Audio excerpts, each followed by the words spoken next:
नमो भगवते वासुदेवाय। ओम नमो भगवते वासुदेवाय। ओम नमो भगवते वासुदेवाय। ओम नमो भगवते वासुदेवाय। ओम नमो भगवते वासुदेवाय। ओम नमो भगवते वासुदेवाय। ओम नमो भगवते वासुदेवाय। ओम नमो भगवते वासुदेवाय। ओम नमो भगवते वासुदेवाय। ओम श्री परमात्मने नमो नमः। ओम गणपतये नमो नमः। ओम सरस्वत्यै नमो नमः। ओम गुरुभ्यो नमो नमः।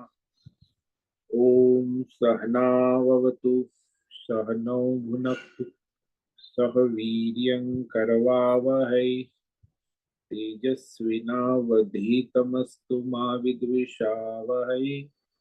ओम शांति शांति शांति।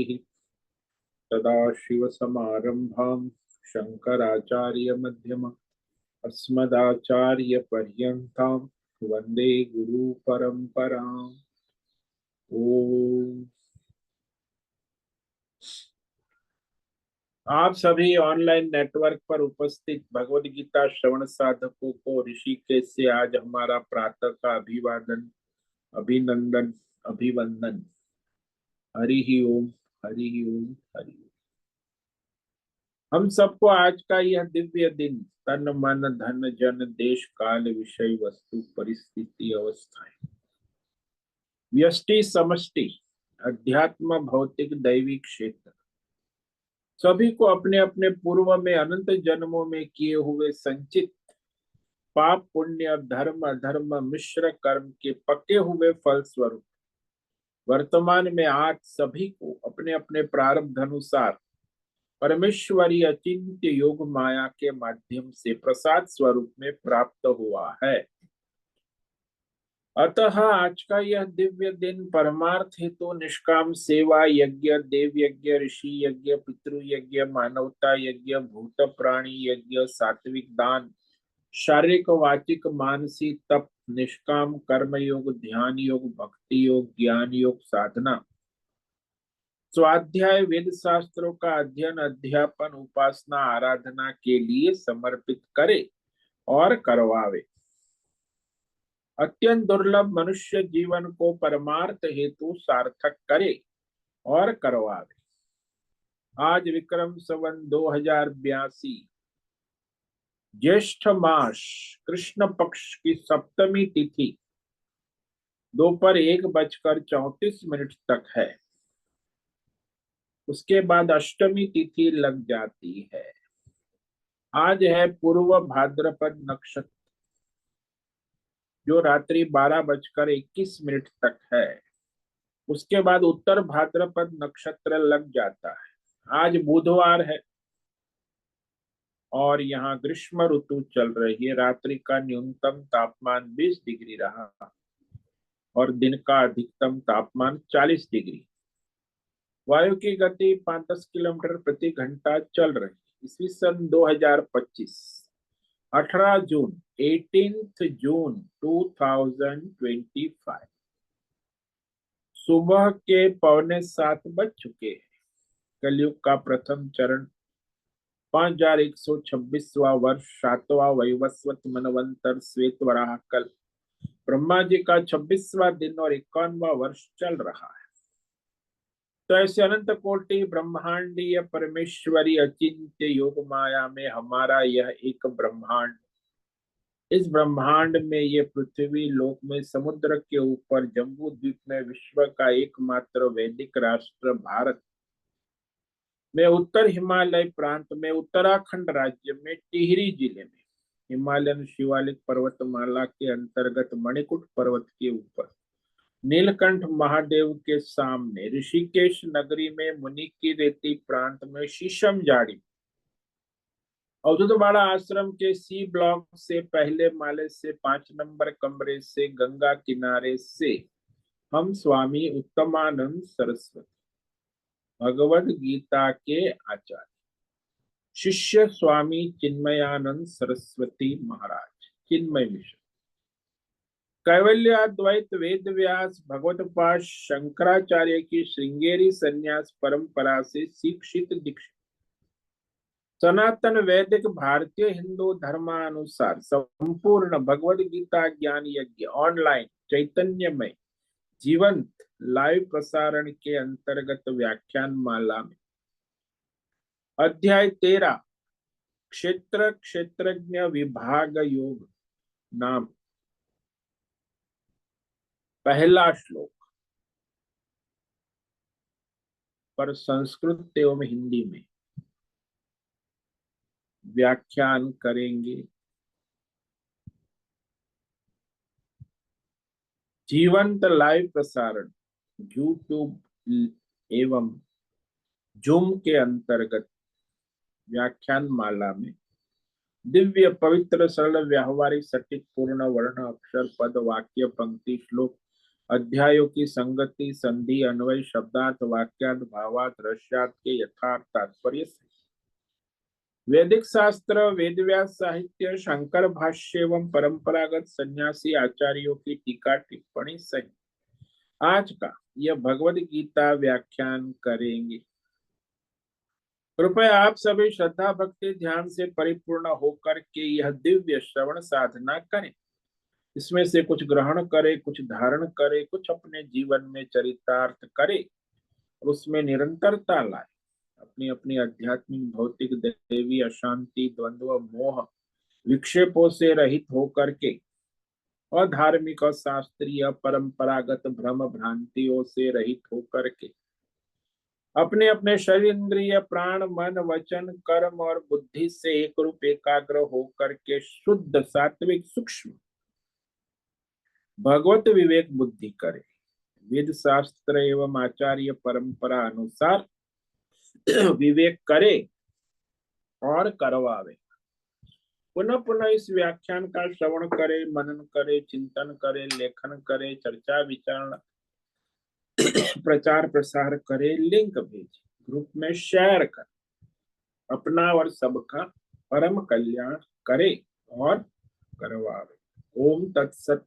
ओम ओम।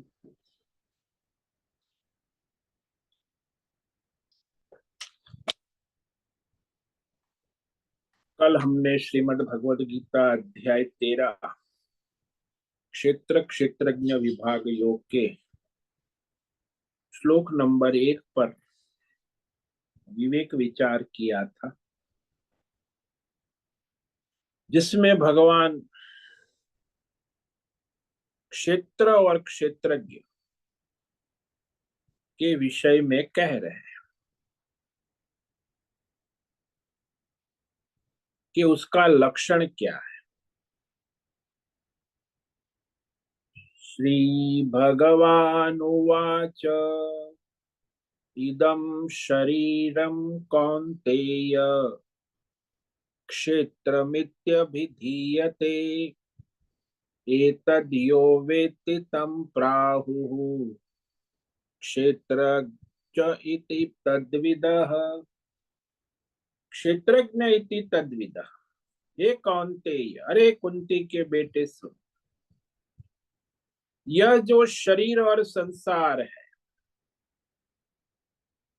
जो 24 तत्वों का है, पंच महाभूत, पंच विषय, 5 ज्ञानेन्द्रिया, 5 कर्मेंद्रिया, मन बुद्धि चित्त अहंकार, इसी को क्षेत्र नाम से शास्त्रों में आचार्यों ने कहा है। अभिधीयते बहुवचन है, कहा गया है।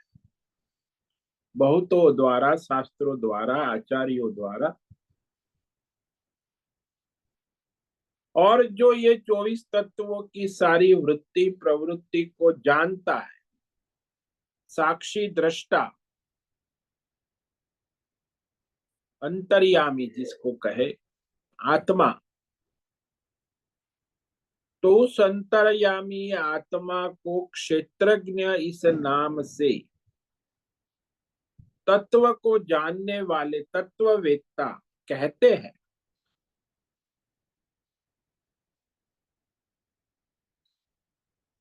कि मैं स्थूल सूक्ष्म शरीर हूं, ये ज्ञान तो स्वाभाविक है सभी प्राणी को, लेकिन मैं आत्मा हूं ये तो वेद शास्त्र आचार्य परंपरा उपदेश के द्वारा जाना जाता है। अपने आप कोई जान नहीं सकता कि ये मैं 24 तत्वों वाला स्थूल सूक्ष्म शरीर नहीं, मैं उसे प्रकाशित करने वाला आत्मा हूं। तो वो आत्मा क्षेत्रज्ञ इस नाम से कहा गया।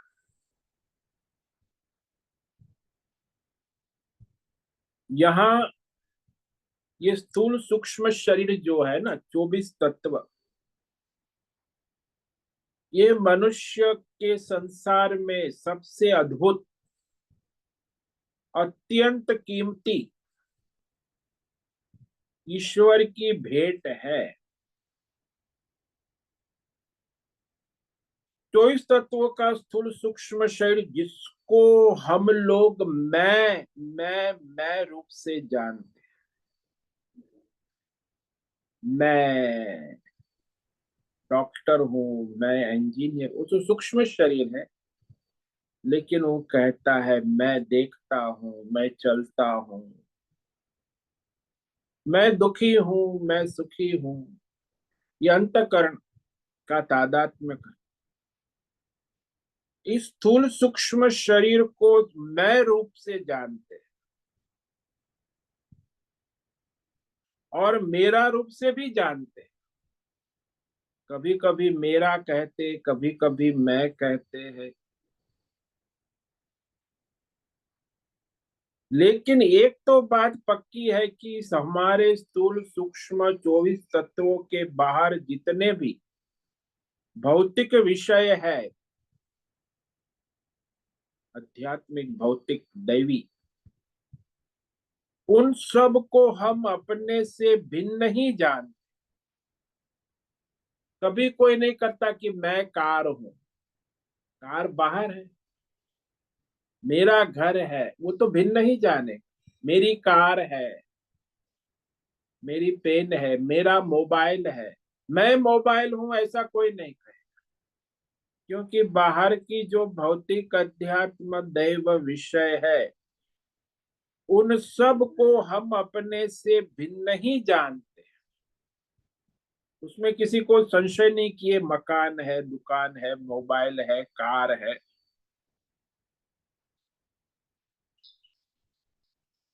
अपने स्थूल सूक्ष्म शरीर से भिन्न रूप में जानते हैं। भिन्न माने अलग अलग, अपने से अलग अलग, इसीलिए सबको अलग अलग जान।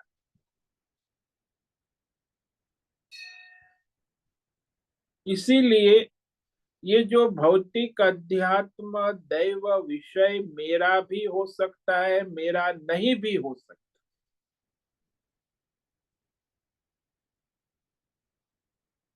तो हर देश काल परिस्थिति हालत में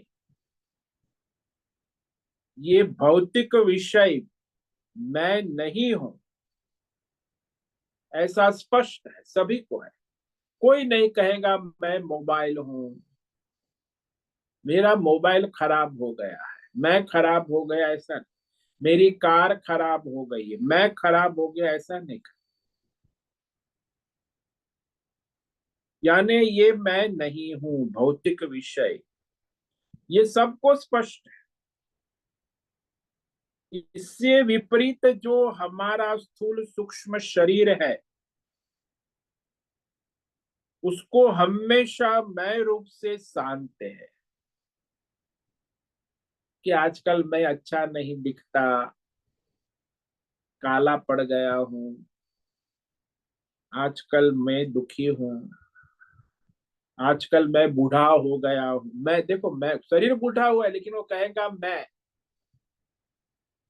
आजकल मैं बीमार हूँ, शरीर बीमार हुआ है लेकिन वो कहेगा मैं बीमार हूँ।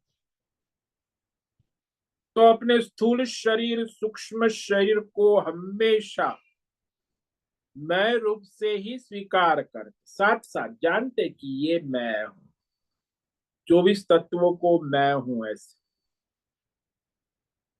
अब ये मैं नहीं हूं कैसे पता चलेगा? बोले एक ही रास्ता है, वेद शास्त्र आचार्य के द्वारा विवेक विचार करने के बाद हमें पता चलता है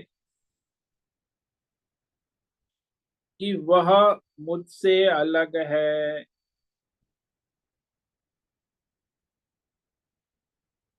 और वह विवेक शास्त्र के द्वारा, आचार्य परंपरा के द्वारा ही होगा। स्वयं तो आप नहीं जान सकते कि मैं इससे अलग हूं तो क्या हूं। लेकिन जो सामान्य व्यक्ति है, जो कभी वेद शास्त्र नहीं पढ़ा, आचार्य सत्संग परंपरा कुछ नहीं, विवेक, तो ज्यादातर 90% संसारी मनुष्य जिसे वेद शास्त्र का विवेक विचार ही नहीं किया है, तो वो तो ऐसा ही मानते हैं कि मैं ही ये स्थूल सूक्ष्म शरीर हूं, मैं दुखी हूं, मेरा मन दुखी है, मैं अस्वस्थ हूं, मेरा शरीर अस्वस्थ है। इस तरह वो विचार कर।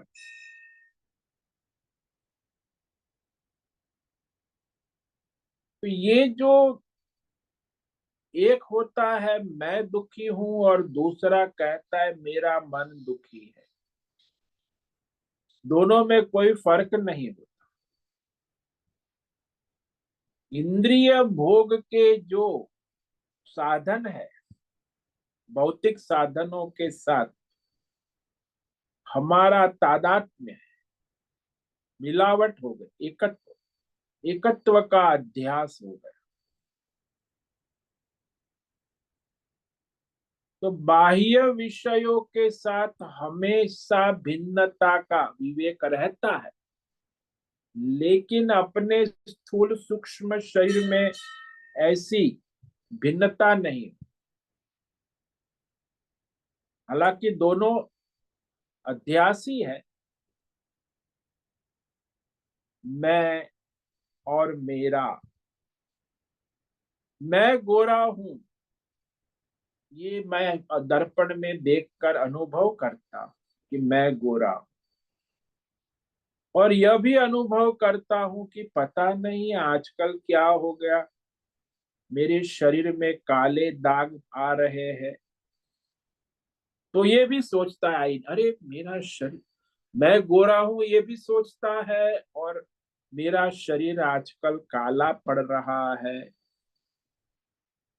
भौतिक शरीर में दोनों ही प्रकार के मैं और मेरा भ्रम, जिसको अध्यास कहते हैं, मिलावट कहते हैं, भ्रांति है। और यहाँ भगवान ने शरीर को इदम कहा, स्थूल सूक्ष्म शरीर।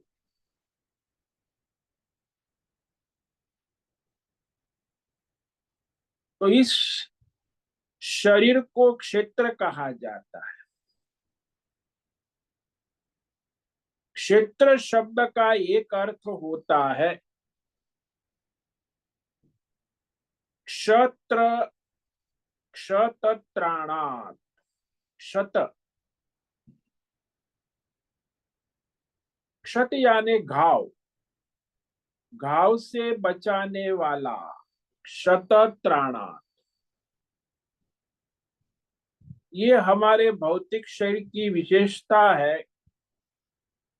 कि इसमें कोई घाव हमको लगे तो शरीर उसे अपने आप भर देता है। घाव को ठीक कर देता है। शरीर का अपना स्वभाव है। दवाई तो हम लगाते हैं लेकिन वो बाहर का आलम्बन है। दवाई हमारा घाव नहीं भर सकती। हमारे भौतिक शरीर में स्वयं ही घाव को भरने की क्षमता है। ये जो मलम पट्टी लगाते केवल ये कर सकते घाव भरने में जो बाहर से विघ्न या कीटाणु आदि बाहर की समस्याओं से बचा जाए। भीतर से वह शरीर अपना घाव ठीक करता है। इसलिए अगर किसी को डायबिटीज हो गया, आजकल तो मधुमेह आम बात है, डायबिटीज। अब डायबिटीज की बीमारी हो जाती है तो डॉक्टर कहते तुम्हारा घाव देरी से भरेगा। अभी एक दिल्ली से भाई आए थे, उनके पैर के ऊपर से स्कूटर चला गया, अंगूठे में घाव हो। उसने कहा महाराज मुझे डायबिटीज है, 3 महीने हो गए, अभी भी ये घाव नहीं भर रहा। डॉक्टर कहते तुम्हारा घाव धीरे से भरेगा क्योंकि आपके पास बड़ी बड़ी दवाई है, साइंस एंड टेक्नोलॉजी है, जल्दी क्यों नहीं भर सकता। डॉक्टर कहेगा कोई दवाई घाव भर नहीं सकती। तुम्हारा अपना शरीर ही अपने घाव भरने का सामर्थ्य रखता है। वो स्वयं ही घाव भरता है। यानी जो भी घाव हो, नुकसान हो शरीर में, आप आजकल जो बीमारी होती है वह भी शरीर अपने आप स्वस्थ करने में समर्थ। जैसे एक दृष्टांत ले लो कि आप अपने पड़ोसी के बेटे के शादी में गए, विवाह, तो विवाह भोजन तो बड़ा होता है, बढ़िया भोजन था, आपको अच्छा लगा। आपने 10 रसगुल्ले खा ली। भाई शादी ब्याह है और भंडारा है, वहां तो कोई पेमेंट करना है नहीं, इसलिए कोई देखने का सवाल है कि एक रसगुल्ला 20 रुपया, दूसरा रसगुल्ला 20 रुपया, ऐसा कोई हिसाब रखने की जरूरत नहीं है, इसीलिए 10 रसगुल्ले। बढ़िया लगा, खाते गए, रात को आ गए, सोए, पेट में गुड़गुड़ गुड़गुड़, पेट खराब हो गया। अब पेट खराब हो गया तो आप दवाई लेने जाओगे डॉक्टर, लो या ना लो। यदि आप पेट को ठीक करना चाहते हो तो उस दिन पूरा उपवास कर ले, निर्जला करे या जल से कुछ खाए पिए, पेट अपने आप ठीक होने लगे। तो सूर्योदय से सूर्यास्त आप निर्जला करेंगे या जलपान करेंगे तो शाम तक आपका पेट ठीक हो जाएगा। यानी शरीर अपने आप को स्वयं ठीक करने में समर्थ। इसलिए हमारे सनातन धर्म में ये जो हमारा शरीर है वो खान पान से अस्वस्थ हो जाता है तो एकादशी की निर्जला होती है और पूर्णिमा अमावस्या का भी निर्जला व्रत होता है। यदि 4 व्रत करे तो हमारा शरीर जो है वो अपने आप अपने अंदर जो होने वाली बीमारी है उसको ठीक कर देता है और दूसरी बीमारी होने नहीं देता। तो शरीर ही स्वयं समर्थ है, इसीलिए इसको क्षेत्र कहते हैं। क्षतत्राणात्, क्षतत्राणात्, शरीर अपने घाव, अपनी समस्या, अपनी शारीरिक सारी स्वस्थ, इसलिए हमारे पहले ऋषि मुनि और जो पशु प्राणी है ये लोग भी उपवास ही करते। बंदर यदि कुछ परेशान हो गया तो उपवास करेगा 1-2 दिन, ठीक हो जाए, अपने आप ठीक हो जाए। अब आजकल तो ये जो बीमारी है, बीमारी को ठीक करने के लिए एलोपैथी जो है वो रोग की इलाज करती, रोगी का इलाज नहीं करती।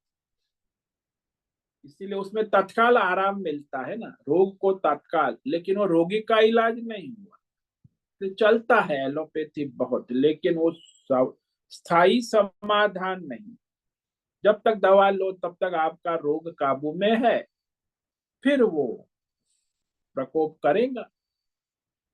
इसलिए ये जो शरीर है उसी को क्षेत्र कहते हैं।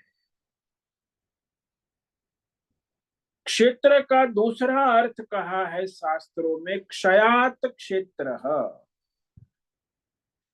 जो क्षय होता है, प्रतिदिन प्रतिक्षण क्षीण होता है, जिसको क्षय, जो प्रतिक्षण प्रतिदिन क्षीण हो रहा है उसी को क्षेत्र कहते हैं। होता ही रहता है। आप देखो, हम लोग जो रोज सुबह नाश्ता करते हैं, दोपहर को भोजन करते हैं, रात्रि भोज भी करते हैं, अब जितना भोजन करते हैं उतनी कैलोरी, आजकल कैलोरी है ना, उसे हम ऊष्मा कहते हैं, ऊर्जा, तो उतनी कैलोरी उतनी ऊष्मा हमारे शरीर में उत्पन्न होती है, शक्ति स्फूर्ति उत्पन्न होती है। और उसी ऊर्जा कैलोरी को हम अपने व्यवहार से, कार्यों से करीब करीब रोज ऊर्जा कैलोरी खर्च कर देते हैं। यानी जितनी कैलोरी भोजन खाया है उसको उस दिन खर्च करना भी आवश्यक।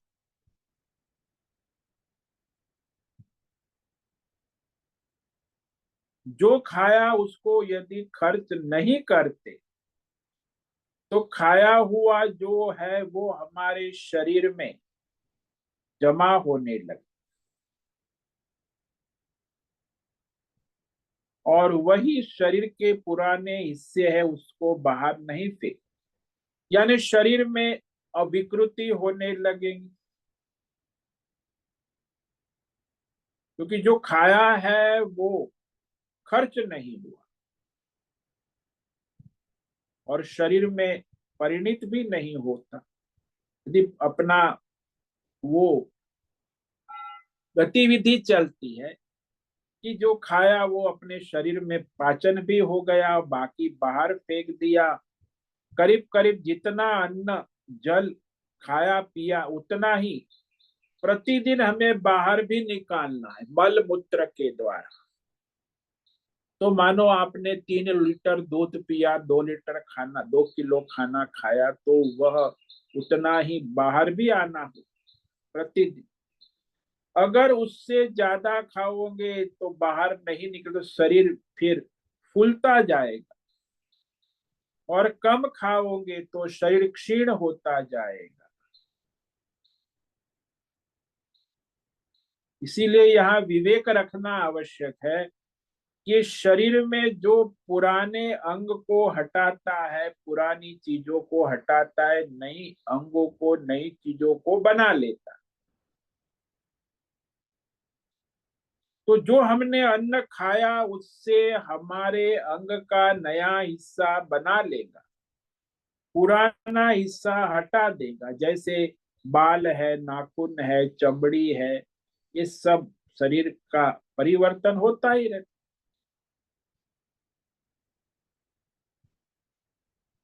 यानी कि भोजन खाओ लेकिन उतनी कैलोरी का खर्च भी करो, कार्य करते हुए, दौड़ लगा के, व्यायाम करके, किसी भी माध्यम से कैलोरी को खर्च करना आवश्यक है। आजकल जो मॉडर्न डॉक्टर लोग जरा विशेष कह रहे हैं कहते हैं कम खाएंगे, कम खाए और फिर व्यायाम करके कैलोरी को खत्म करे, इसकी अपेक्षा खावे ही नहीं, कम खावे। यदि आप कम खाओगे तो पुराना जो शरीर है, अंग है, उसकी जगह नया शरीर, नया अंग नहीं बना पाओगे। इसीलिए ऐसे मनुष्य को कमजोरी बढ़ती जाए, शरीर क्षय होता जाएगा। यानी शरीर में पुराने अंग जो है वो हटते हैं, नए अंग बनने लगे, और वो अन्न से ही होता है। इसीलिए नहीं खाना ये भी बेवकूफी है, और अधिक खाना ये भी बेवकूफी है। उचित मात्रा में अपने शरीर को रखने के लिए भोजन करना आवश्यक है, व्यायाम, कर्म, कैलोरी का हिसाब रखना आवश्यक। इसीलिए कहा कि जो क्षय होता है उसी को क्षेत्र कहते हैं। चाहे खाओ, खाने में कोई परेशानी नहीं, लेकिन वह जो है उचित मात्रा में जितना खाते हो उतना व्यय भी होना आवश्यक।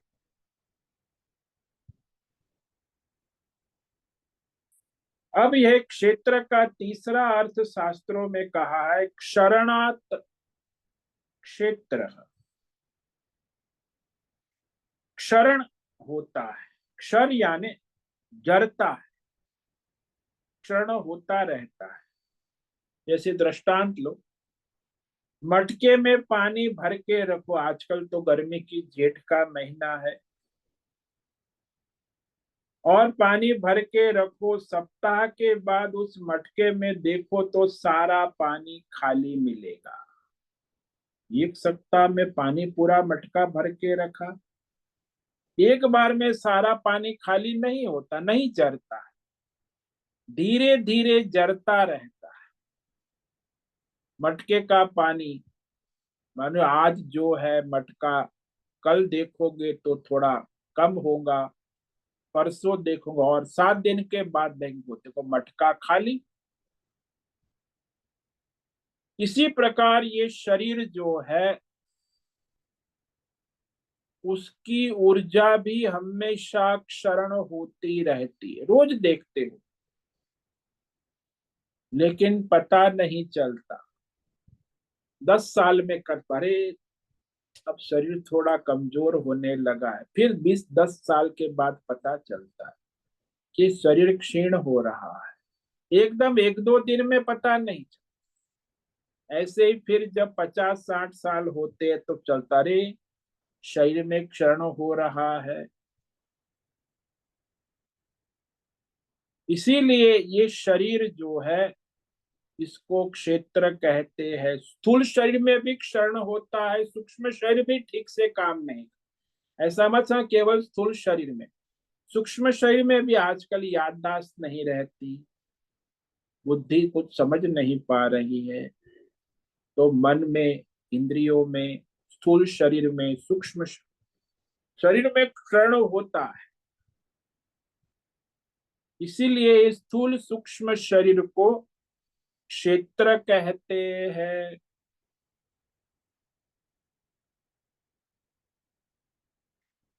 और चौथा अर्थ शास्त्रों में कहा है क्षेत्र का, क्षेत्रवद अस्मिन् कर्म फल निवृत्ते। क्षेत्र का चौथा अर्थ है खेत भी होता है, खेत, ये खेत है, स्थूल सूक्ष्म शरीर, खेतीबाड़ी। तो इस स्थूल सूक्ष्म शरीर से हम अपने कर्मों की खेती करते हैं। कौन से कर्मों की खेती?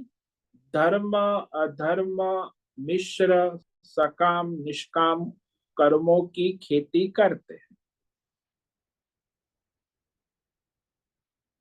तो जो ये स्थूल सूक्ष्म शरीर के द्वारा ही कर्म होता है, धर्म, अधर्म, मिश्र, सकाम, निष्काम। और कर्म रूप से हम कर्म करते हैं तो बीज बोया जाता, संचित किया हुआ कर्म, और वही हमारा किया हुआ कर्म संचित जो बोया गया है वही आगे चलकर फल रूप से प्रारब्ध रूप में हमारे पास आता है, जिसका हम भोग करते हैं।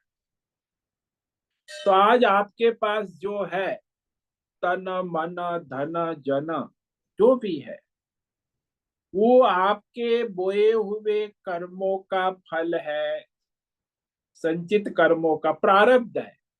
वर्तमान में जो पास में है वो हमारे बोए हुए कर्मों का फल है। कम ज्यादा होता है कि जिसने जैसा बोया वैसा ही तो पाएगा ना। तो ये सनातन नियम है। खेत में हम जैसा बीज डालेंगे वैसा ही हमको फल मिलेगा। खेत में आम को बोएंगे तो आम का फल मिलेगा, और बबूल को बोएंगे तो आम का फल कहाँ से मिलेगा? बबूल ही मिलेगा। इसलिए लोग कहते ना, अरे मेरा समय खराब, मैंने अच्छे कर्म नहीं किए पहले, तो इसीलिए मेरा अभी समय खराब। क्योंकि ऐसे अधर्म के बीज बोए हैं तो उसका फल भी तो आता है। धर्म किया है तो पुण्य, सुख आता है। ये भी प्रकृति का नियम है। धर्म किया है तो सुख, धर्म का बीज बोया है तो सुख मिलेगा। अधर्म का बीज बोया है तो दुख मिलेगा। धर्म अधर्म मिश्र तो मिश्र मिलेगा। और निष्काम किया है तो भगवान की भक्ति मिलेगी। तो ये तो जैसे आपने कर्मों के बीज बोए हैं उसी अनुसार फल मिलता है, प्रारब्ध।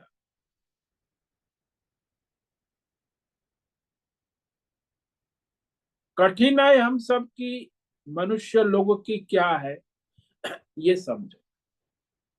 वेद व्यास जी महाराज कहते कि आजकल बड़े बुद्धिजीवी, मॉडर्न, पढ़े लिखे मनुष्य हो रहे हैं, लेकिन इनकी कठिनाई, समस्या ये है, वेद व्यास कहते हैं एक श्लोक में, पुण्यस्य फलम इच्छन्ति, पुण्यम नेच्छन्ति मानवाः, न च पाप फलम इच्छन्ति, पापम कुर्वन्ति यत्नतः।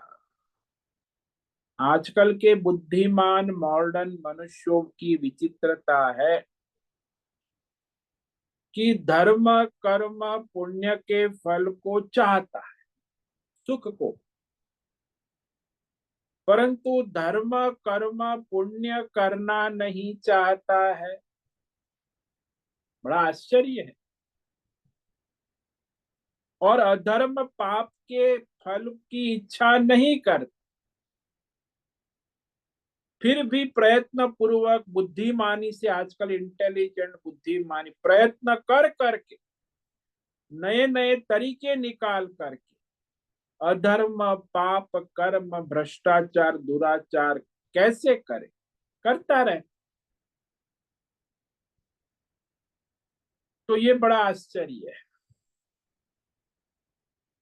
हालांकि अधर्म, पाप, कर्म का फल तो कष्ट, दुख ही है, जानता भी है, फिर भी प्रयत्न पूर्वक करके फिर उसका कष्ट भोगता है।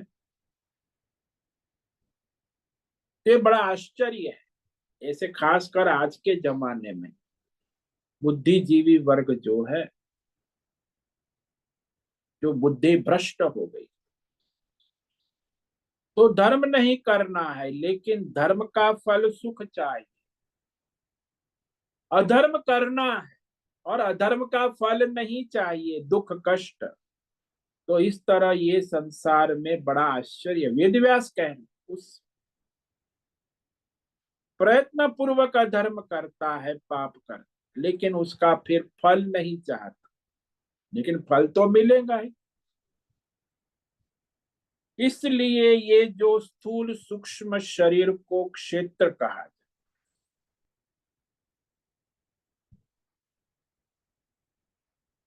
स्थूल सूक्ष्म शरीर तो क्षेत्र, इसमें जो संचित कर्म आपने किए हैं पहले, धर्म अधर्म मिश्र पाप पुण्य सकाम निष्काम, जैसे बीज बोए हैं वही वह अभी मिल रहा है। और अभी जैसे कर्मों के बीज बोएंगे तो वह आगे प्रारब्ध रूप में मिलेगा। ये ईश्वर का सिद्धांत है। कोई भारत सरकार या चाइनीज गवर्नमेंट या अमेरिकन गवर्नमेंट या यूनाइटेड नेशन इस कानून को बदल नहीं सकता।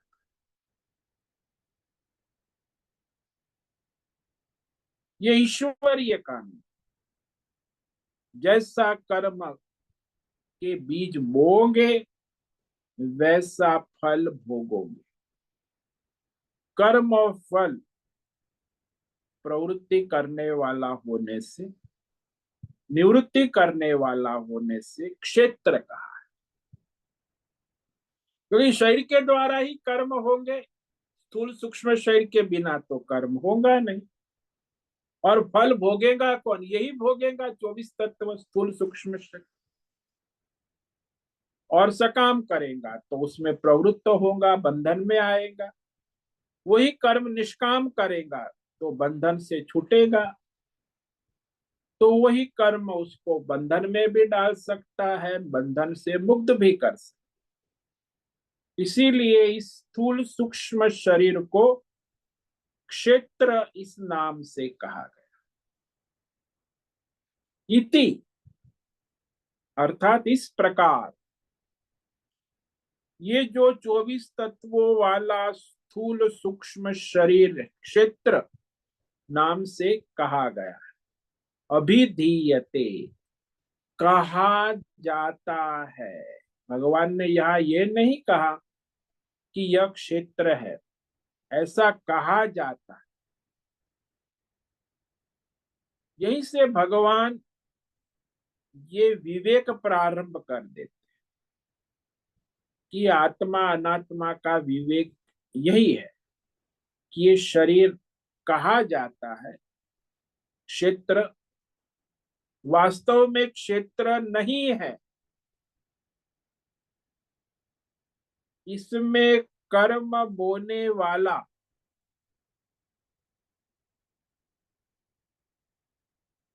जो है वही इसका फल भोगने वाला है। यानी स्थूल सूक्ष्म शरीर वही कर्म को बोता है और स्थूल सूक्ष्म शरीर ही इस कर्मों के फल को भोगने वाला है।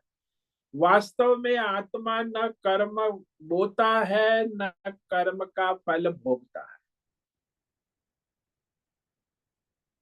ये बड़ा आश्चर्य है। जो स्थूल सूक्ष्म शरीर है वही कर्मों को बोता है और वही स्थूल सूक्ष्म शरीर कर्मों का फल भोगने वाला। वास्तव में आत्मा इसे साक्षी प्रकाशक ही है।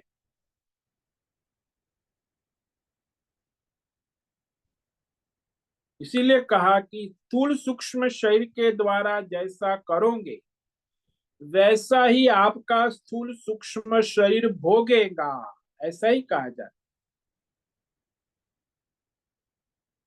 वास्तव में आत्मा न तो कर्म करता है न फल भोग। तो इसी को क्षेत्रज्ञ कहा। आत्मा वो भगवान इसी का विवेक कराने जा रहे, क्षेत्र क्षेत्रज्ञ का विवेक। इसीलिए यहाँ कहा कि ये शरीर क्षेत्र है, ऐसा नहीं कह रहा है, कहा जाता है। वास्तव में ये स्थूल सूक्ष्म शरीर माया है, भ्रम है, आभास मात्र है, सच्चा नहीं है। लेकिन वो कैसे पता चले? वेद शास्त्र आचार्य परंपरा से ही पता चलता। इस प्रकार जो ये स्थूल सूक्ष्म शरीर 24 तत्व को तत्वतः यो वेत्ति, जो तत्वतः जानता है कि ये 24 तत्व जो सारे पैर से मस्तक पर्यंत इंद्रिय स्थूल सूक्ष्म शरीर को जो अपने से अलग जानता है, कार्य जो है वो पंच महाभूत और संसार, शरीर और संसार, और करण है पांच ज्ञानेन्द्रिय,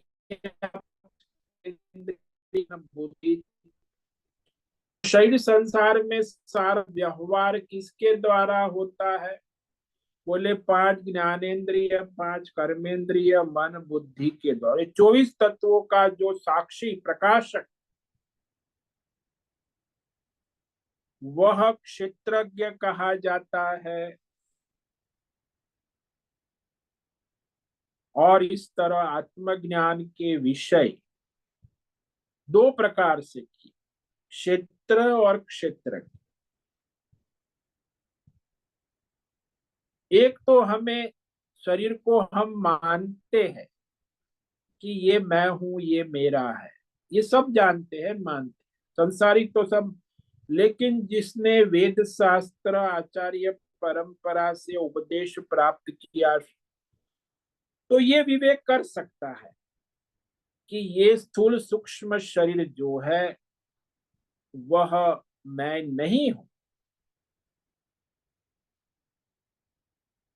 उसका मैं साक्षी हूं, प्रकाशक हूं।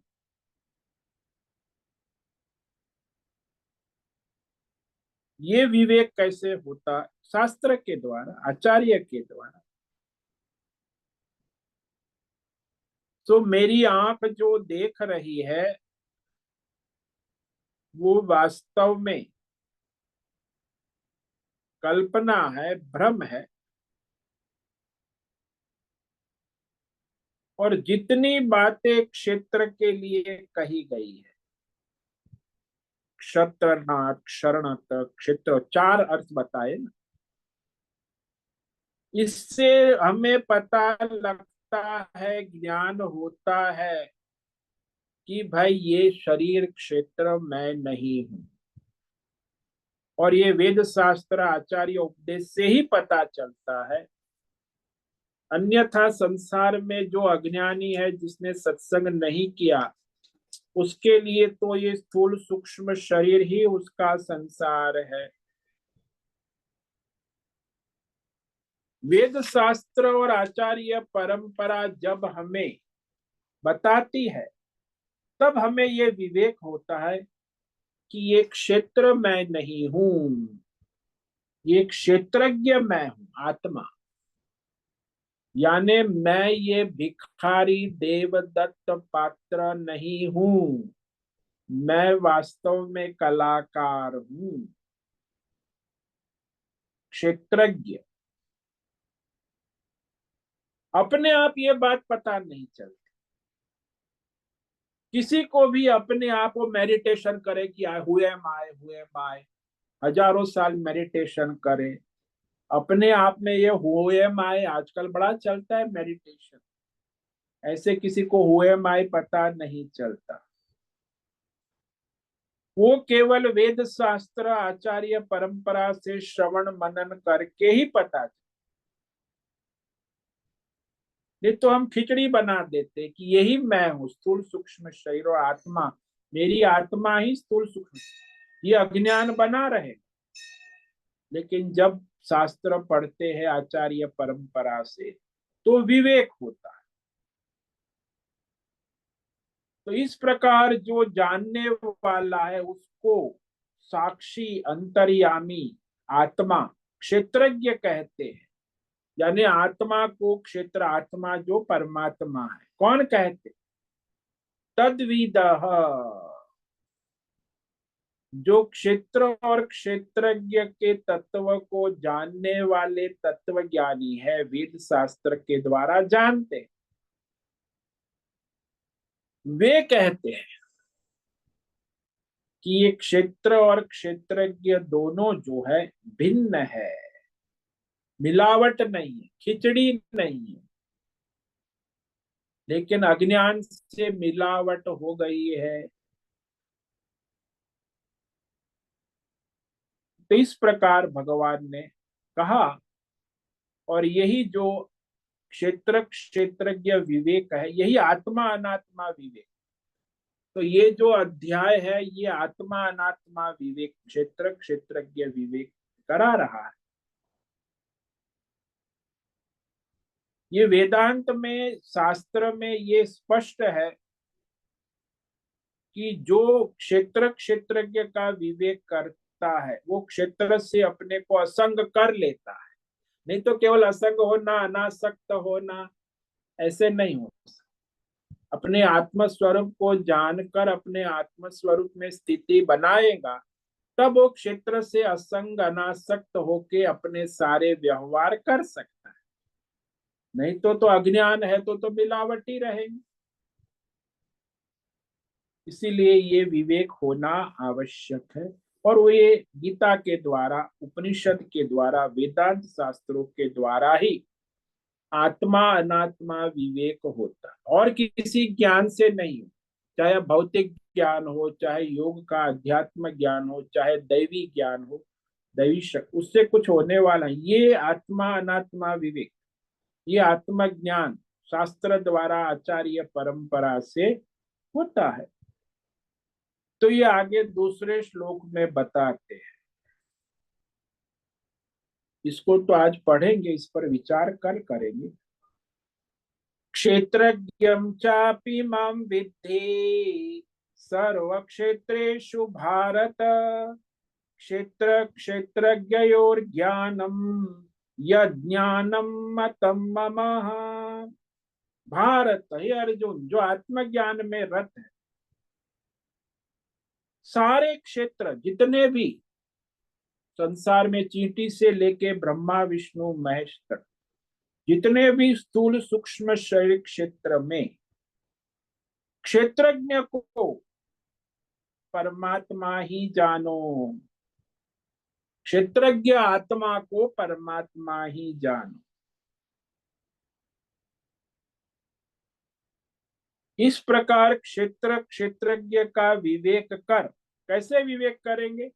शास्त्र और आचार्य परंपरा से, स्वयं नहीं कर सकते। शास्त्र आचार्य परंपरा से सही जानकारी, आत्मा अनात्मा विवेक के द्वारा तुम ये जान सकते, ऐसा भगवान कहते, मेरा मत है। और कोई जानने का रास्ता नहीं। इस श्लोक पर हम कल विचार करेंगे। तो आज जो ये पहले श्लोक पर विचार किया, उसमें भगवान ने कहा, श्री भगवान उवाच इदं शरीरं कौन्तेय क्षेत्रमित्यभिधीयते एतद्यो वेत्ति तं प्राहुः क्षेत्रज्ञम् इति तद्विदः। हे कौन्तेय, कुंती के बेटे, इदम, ये जो स्थूल सूक्ष्म शरीर और संसार, क्षेत्र इस नाम से कहा जाता है। एतद, यह व्यक्ति, जो इसे जानता है, यानी ये स्थूल सूक्ष्म शरीर और संसार को जानने वाला साक्षी, दृष्टा, प्रकाशक, अंतर्यामी, उसको क्षेत्रज्ञ इस नाम से कहा जाता है। कौन कहता है? वेद शास्त्र तत्व जानने वाले आचार्य कहते हैं कि वह क्षेत्रज्ञ जो इसे प्रकाशित करता है, चलाता। जैसे पात्र है देवदत्त भिखारी, वह क्षेत्र है, और उसको प्रकाशित करने वाला, चलाने वाला कलाकार जो है, वो क्षेत्रज्ञ है। इस प्रकार जानता है। ओम नमो नारायणाय, ओम नमो नारायणाय, ओम नमो नारायणाय, ओम नमो नारायणाय, ओम नमो नारायणाय, कायेन वाचा मनसेन्द्रियैर्वा बुद्ध्यात्मना वा प्रकृते स्वभावात् करोमि यद्यत् सकलं परस्मै नारायणायेति समर्पयामि। ओम सर्वे भवन्तु सुखिनः, सर्वे सन्तु निरामयाः, सर्वे भद्राणि पश्यन्तु, मा कश्चित् दुःखमाप्नुयात्, अस्तु मा सद्गमय, तमसो मा ज्योतिर्गमय, मृत्योर्मा मृतंगमय। ओम पूर्णमद पूर्णमिदं पूर्णात् पूर्णमुदच्यते पूर्णस्य पूर्णमादाय पूर्णमेवावशिष्यते। ओम शांति शांति शांति। शंकरं शंकराचार्यं केशवं बादरायणं सूत्र भाष्य कृतौ वंदे भगवन्तौ पुनः पुनः। ईश्वरो गुरुरात्मेति मूर्ति भेद विभागिनि व्योमवद्व्याप्तदेहाय दक्षिणामूर्तये नमो नमः। ओम गुं गुरुभ्यो नमो नमः। ओम तत्सत् ब्रह्मार्पणमस्तु। ओम ओम ओम।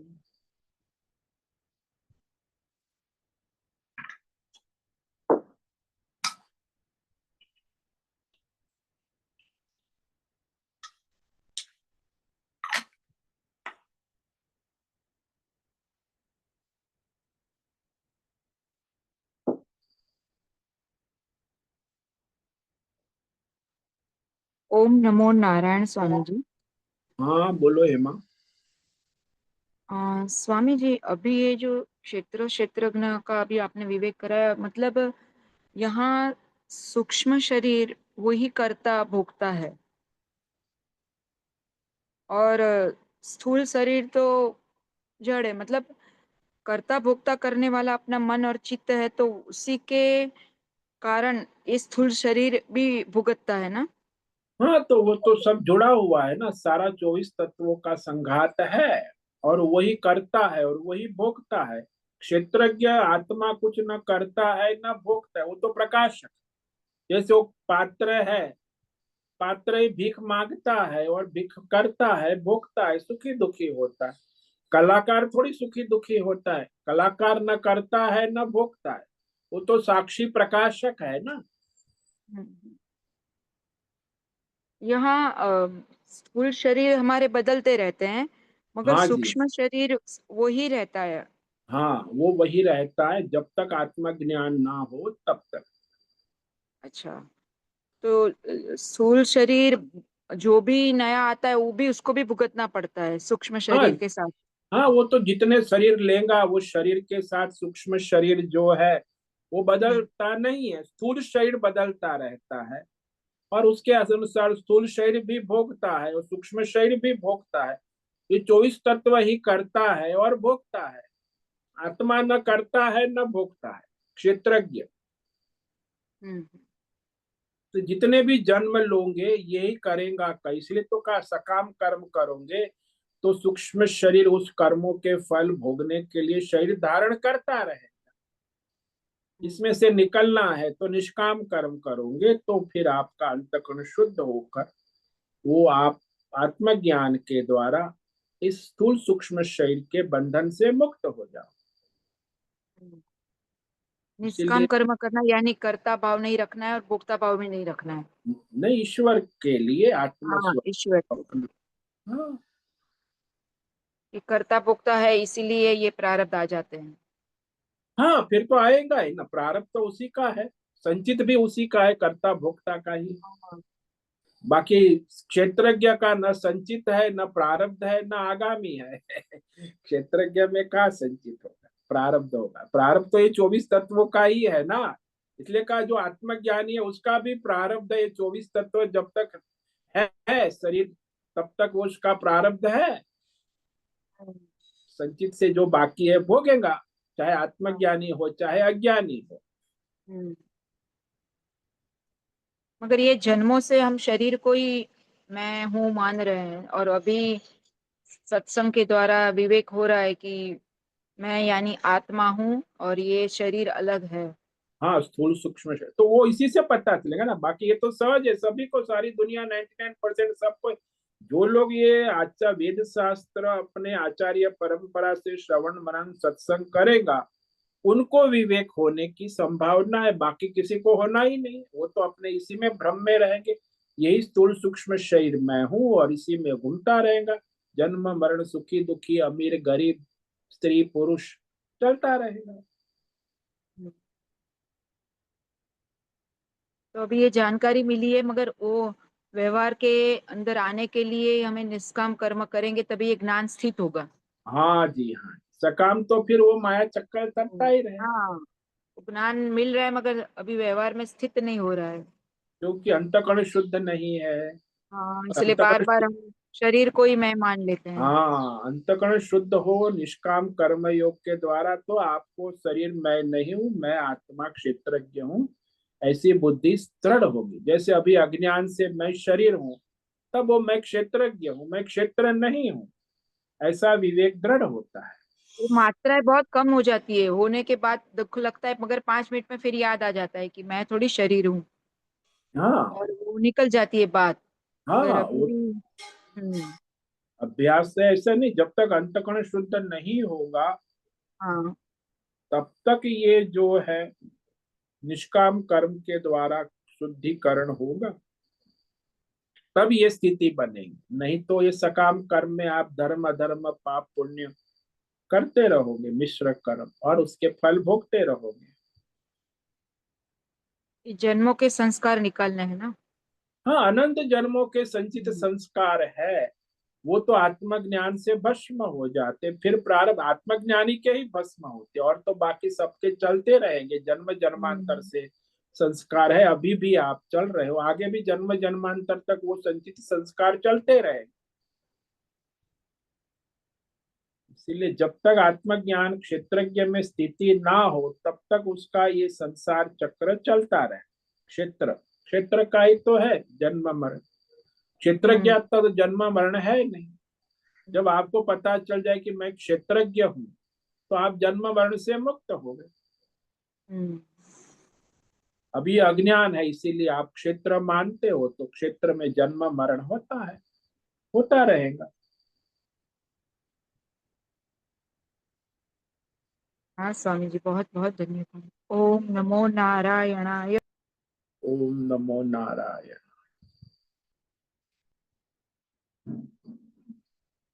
तो आज उपस्थित है प्रकाश आनंद दोषा, होस्ट है राजेश मोलकर, नैना पुरोहित, अजय रत्न पारखी, आशा कोटक, भद्रेश पड़िया, बीबी शर्मा, हेमा कोटक, जयंती पांडा, करुणा कोहली, लीलावती बड़ेकर, माधवी आचार्य, मीरा उच्छिल, मीनाक्षी काले, मोहन, नीरज, पंकज भट्ट, पृथ्वीराज मालव, राम सेवक यादव, रेशा रथ, सुनील ठाकुर, तेजस पटेल, तुषार चौधरी, उषा मेनन और अंजलि जोशी।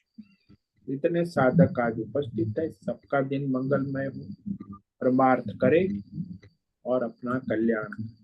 सभी को आज का ओम नमो नारायण। ओम नमो नारायण स्वामी जी। ओम सभी नमो नारायण। ओम प्रणाम नमो स्वामी नारायण। जी। नमो ओम नारायण। नमो नारायण स्वामी जी। सभी साधकों को ओम नमो नारायणाय। ओम नमो नारायण। बहुत से निवेदन है, आज का सत्संग पूर्ण करें। ओम नमो नारायणाय। आज का दिव्य सत्संग हम यही पूर्ण करते हैं। सभी साधकों को ओम नमो नारायणाय। सभी सभी साधकों साधकों को को ओम नमो ओम नारायण। नमो नारायण।